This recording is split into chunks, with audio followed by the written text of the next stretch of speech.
Sometimes it feels like the weight of the world is heavier than usual. This is 10 Better Minutes, a podcast that brings forward a few quiet stories from recent days that help remind us the whole picture is seldom shown at once. I am your host, Ian Rhodes, and I appreciate you taking a few minutes here with me. Today, we will hear about a thoughtful act of kindness in someone's home and a piece of advice from history that still finds meaning today. But first, let us begin with a story about a Livestream fundraiser that brought people together to support children facing a tough fight. A 23-year-old Polish influencer named Atwogang livestreamed from Warsaw for 9 days, raising an astonishing 282 million zloty, which is about $67 million, for childhood cancer research. The stream kept rolling with a cancer-themed rap track by Bedui's 2115, and the song included an especially moving moment, an appearance by 11-year-old cancer patient Maya, who was experiencing a third relapse. Maya helped anchor the chorus with words that land right in the heart. She is still here, and she is laughing. What made the live stream feel bigger than a fundraiser was how it invited the world in. Celebrities joined, including Robert Lewandowski, who announced in a video that he had donated about $250,000 after singing along. Chris Martin also lent his voice and attention to the event, adding to the momentum that built day after day.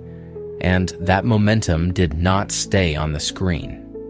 By last Monday, about 8.2 million zloty out of the 282 million raised had already been spent helping 84 children and their families, including therapy, medical equipment and devices, and support for medical bills. Here is the uplifting takeaway. This story is not just about collecting money. It is about connecting people to a hopeful message that practical help can arrive quickly, and that children can still be seen, heard, and supported right now. It is striking how a normal day can turn into something steady and kind, especially when people choose to show up the way they would want someone to show up for them. Caleb Killow knocked on Melinda Petoskey's door in Keller, Texas, as he did for his work with Texas Home Improvement. In the middle of that routine conversation, Melinda shared that doctors were monitoring her health closely and that she might need a transplant someday. Caleb listened, and he also opened up a little more than most people would. He told her she reminded him of his late grandmother, and then he asked if he could pray with her right there in her home. Melinda agreed, and the moment felt simple, grounded, and respectful. Then Monday came. Caleb returned along with his company and offered to complete needed home repairs completely free of charge. It was not just a polite gesture that disappeared after a phone call. It was practical help, wrapped in faith and follow-through, the kind that reduces everyday stress when you already have enough on your plate. What stays with me is how trust in people can be contagious. One visit became prayer, and one prayer became action. And Melinda was left overwhelmed with gratitude, but also with a sense of connection that did not end when the job was done. In a world where health routines can start to feel narrow, this story asks what happens when movement turns musical again, and inviting. David Leventhal started Dance for PD in Brooklyn back in 2001, and it has since grown to reach more than 30 countries and roughly 500 communities. What makes the classes different is not just the physical work, but the way dancing pulls everything together. Leventhal describes it as engaging the body, the mind, the emotions, and the social connection of learning in a shared space. People are not treated as patients doing exercises. They are treated as dancers learning a craft, moving to music in a studio that feels safe and supportive. There is a reason participants keep coming back, year after year. One participant, Cindy Gilbertson, puts it plainly. She sometimes cannot walk, but she can dance. That sentence carries real hope. When balance and confidence are hard to trust during everyday steps, the studio offers another way to feel steady. It is also backed by research the article cites, including a meta-analysis of 55 randomized controlled trials, finding that dance is the most effective exercise intervention for improving balance in Parkinson's disease. What I love about this is how joy becomes practical. Even when the body changes, people can still find rhythm, attention, and connection. And for many, that renewed sense of self does not fade after one class. It stays. It is one of those stories that reminds you hope is not just a feeling. It is something practiced patiently day after day. And this time, the spark is something as simple as bubbles, alongside careful, long-term medical care. Children born with cleft lip and palate often face real hurdles as they grow, from feeding to speech development and feeling fully included with other people. The story follows how Operation Smile approaches cleft care with more than surgery alone, using multidisciplinary teams that stay involved over time.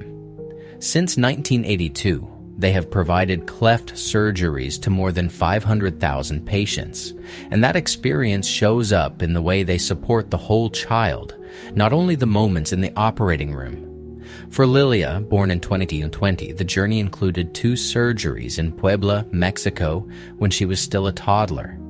Before those surgeries, she was offered playful bubble activities that helped soothe her. Later, Bubbles returned in speech therapy practice, giving her a gentle way to work on airflow and lip shape for clearer sounds. Even after care begins, there is attention to what happens at home, including Operation Smile smile bags, with materials meant to support follow-up. What stands out is the change in her presence. The article describes how Lilia moved from a quiet, withdrawn toddler into a healthy 5-year-old who is exuberant, curious, and eager to engage with the world. You know that feeling when someone's support unlocks their confidence, and suddenly a life looks like it can expand.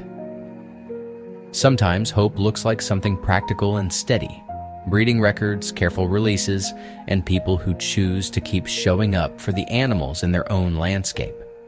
At the heart of this story, the Nagaland Zoological Park and the Turtle Survival Alliance Foundation India launched a captive breeding program that began with 13 seized Asian giant tortoises. With the guidance of the Nagaland Forest Department and Director Shailendra Singh of Turtle Survival Alliance Foundation India overseeing the work, those 13 became a starting point for new life. From that group of 7 females and 6 males, 114 individuals have been born. More than just numbers, the program drew in the community too. Locals voluntarily donated pet tortoises to support breeding, turning participation into commitment rather than a one-time handoff. Then, in August, the release event took place in the Old Jaluki Community Reserve. Over 100 tortoises were released into Nagaland tribal reserves, and tracking became part of the guardianship. Young men and women trained in basic conservation strategies now keep an eye on them, reading the small clues they leave behind. Itai Chuba, a 33-year-old resident, watches for signs like nibbled leaves and depressed ground, and even wears a Tortoise Guardian t-shirt while he works. What I love is how this feels like trust in people, translated into daily actions. When a community learns how to care, the future starts to look not promised, but possible. As always, I have a wonderful tip for you to help your mind come back to center and find more ease in the middle of regular life. Today, we are talking about a kind of peace that does not need an argument or a conversation or even the right words. It can be supported by your environment. Start by looking around with gentle honesty.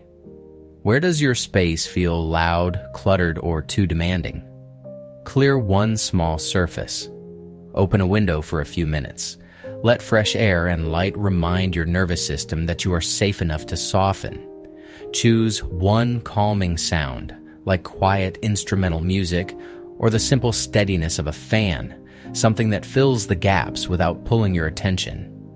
Next, pay attention to how your body moves through the room.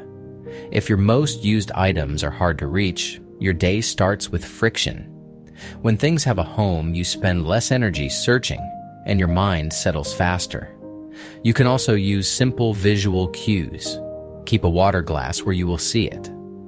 Place a folded throw on a chair like an invitation to pause. Even your lighting matters. Warm light at the end of the day can do more than you think. Peace is not only something you decide, it is something your surroundings can quietly make easier. We made it to the end of this episode, friends, and I just want to leave you with a steady thought as you head back into your day. For all the noise and worry we see, there is still quiet decency moving through communities and workplaces and homes. People help. People show up. Small kindnesses keep happening, even when the headlines try to crowd them out.